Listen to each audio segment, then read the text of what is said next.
உங்களுடைய ஐக்கிக்கு ஒரு டெஸ்ட். பிஎன்டபிள்எஸ்ல 173 கிளாஸ் 3 சப் கிளாஸ் 1ல அந்த செக்ஷனுக்கும் 176 கிளாஸ் 1 சப் கிளாஸ் பி இது ரெண்டுக்கு என்னங்க வித்தியாசம்? ஃபர்ஸ்ட் பார்ட்ல பிரிமினரி இன்வெஸ்டிகேஷன் பண்ணலாம். எதற்காகனாக்கா பர்பஸ் வந்து whether there is exist prima facie case. எதுக்குன்னா to proceed further. To proceed ஃபர்தர்னா டுவர்ட்ஸ் இன்வெஸ்டிகேஷன். இது வரும். செகண்ட் பார்ட் இருக்கு பாருங்க, அது இன்வெஸ்டிகேஷனை டிராப் அவுட் பண்ணிடலாம். என்னன்னாக்கா there is no grounds to proceed furtherனாக்கா.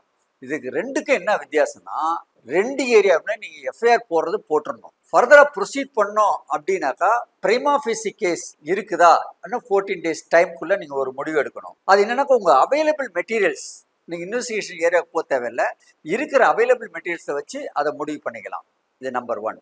ஆனால் செகண்ட் பார்ட்டில் நீங்கள் இன்வெஸ்டிகேஷன் பண்ணணும். இன்வெஸ்டிகேஷன் பண்ணும்போது மெட்டீரியல்ஸில் இது கலெக்ட் பண்ணணும். அந்த மெட்டீரியல் நீங்கள் கலெக்ட் பண்ணும் போதே நீங்கள் ஒரு 10 எவிடன்ஸ் நீங்கள் டாக்குமெண்ட்ஸ் எடுக்கணும். ஒரு 10 பேரை வந்து விசாரிக்கணும்னு ஒரு சூழல்ல 2 பேர் விசாரிக்கிறீங்க, கிளின்ச்சிங் எவிடன்ஸ் கிடைக்குது.